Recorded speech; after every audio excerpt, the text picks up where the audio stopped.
สวัสดีครับวันนี้ผมก็จะมาสอนนะครับวิธีการเติมอาหารด้วงโดยที่ไม่ต้องไปกวนด้วงนะครับตัวนี้ด้วงอายุ20วัน21วัน3สัปดาห์แล้วผมก็จะมาสอนวิธีการเติมอาหารนะครับเดี๋ยวเปิดให้ดูก่อนว่าด้วงดกไหมเป็นด้วงปีกดำสายป่านประเทศลาวเปิดให้ดูครับว่าเยอะไหมแล้วก็จะมาบอกวิธีการเติมอาหารด้วงครับ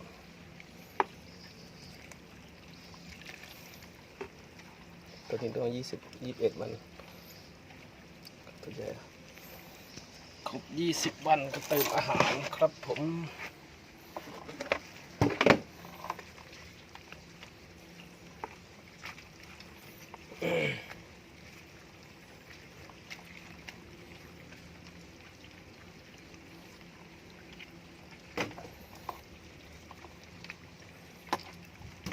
สังเกตดูครับว่าอาหารเขาจะหมดแล้ว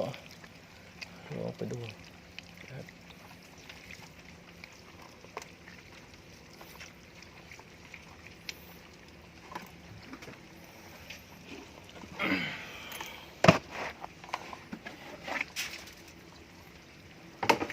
ที่จะดำนะครับ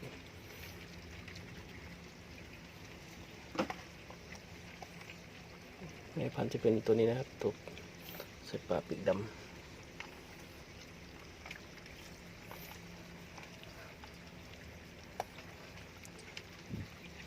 ดกมาก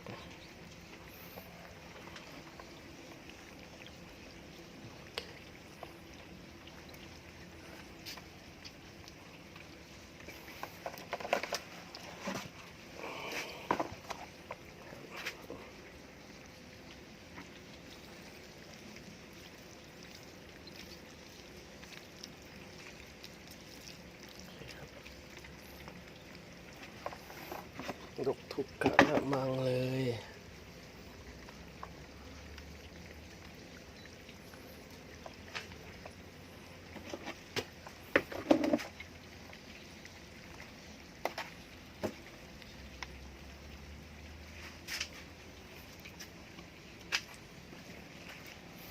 ตัวนี้เพิ่งลงไปเมื่อวานครับเพิ่งลงไปเมื่อวานเลยครับ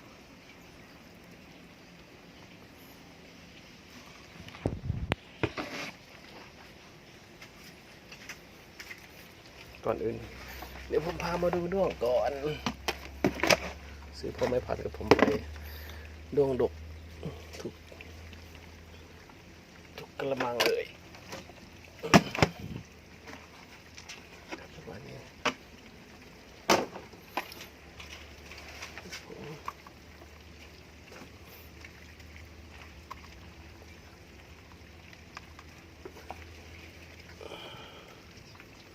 พ่อแม่พันธุ์เริ่มออกต้นเดือนหน้าครับใครที่สั่งจองไว้แล้วก็รอรับได้เลยสักครู่นะครับที่ผมแคบได้ขนออกมาข้างนอกตั้งกล้องก่อน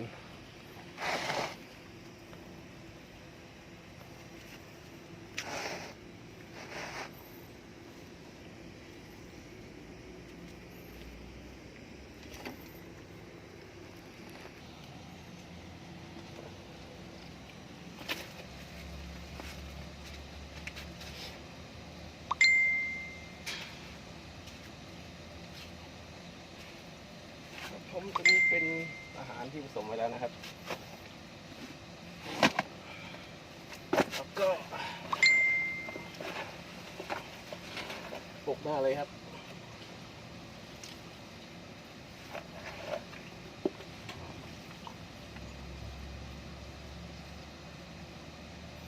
แล้วก็ใช้กระมังอีกใบหนึ่ง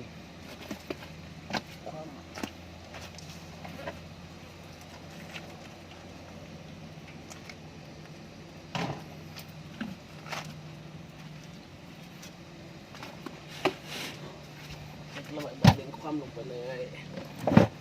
นี่